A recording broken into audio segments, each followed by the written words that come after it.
Good morning, everybody. It's Pastor John with another edition of Monday Morning Quarterback. So today we talked about what inspires awe in us, what inspires us to just see greatness.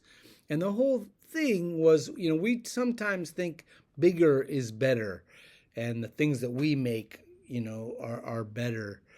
When honestly, the things that we make will one day be gone. And that's pretty much universal. One day those things will be gone. So really what inspires us should be the things of God, that which is eternal, that which is forever. But before we get into that, and I have a poem I'm going to share kind of on the back end of this about that theme. But before we get into this, I want to share something, in the scripture that was read. Jesus talked about, when the temple will be destroyed and there will be wars and rumors of wars and all those things. And we hear that kind of language, and like the disciples in the scripture, we want to know details.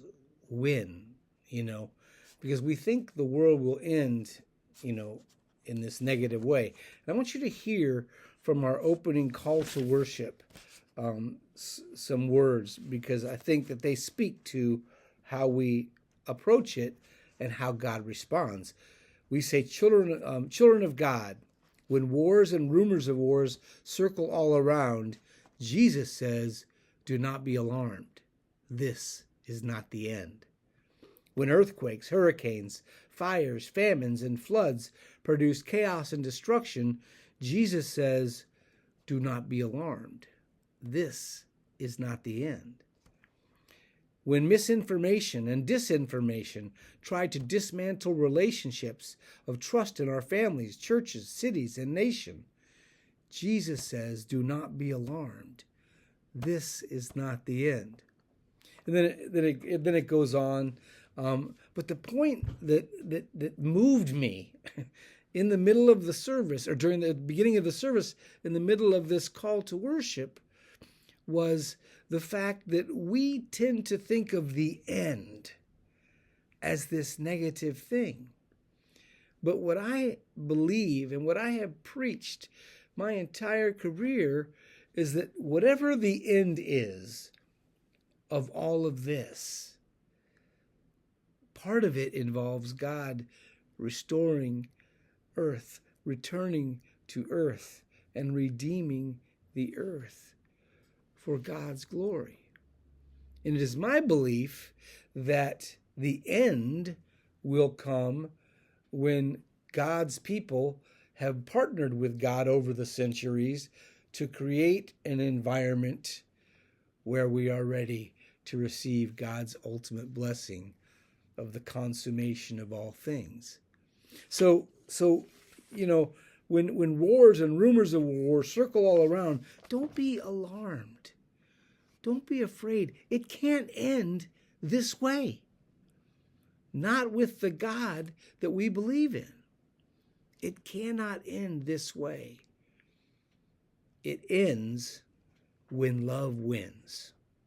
That's the bottom line. Now, I want to switch gears here for a moment, because I do want to share a little something about, the things that we worship and the things that we are in awe of. And I want to close with this poem by Percy Bysshe Shelley, one of the English Romantic poets. It's one of his more famous poems. It's called Ozymandias. And I think it pretty much speaks for itself. So I'm just going to read the poem here. I met a traveler from an antique land who said, 2 vast and trunkless legs of stone stand in the desert.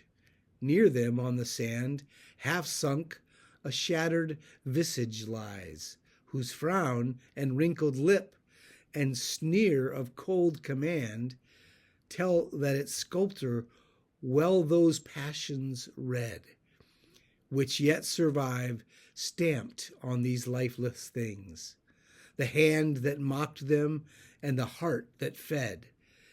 And on the pedestal these words appear: My name is Ozymandias, King of Kings. Look on my works, ye mighty, and despair. Nothing beside remains. Round the decay of that colossal wreck, boundless and bare, the lone and level sands stretch far away. Have a wonderful week, my friends. God bless.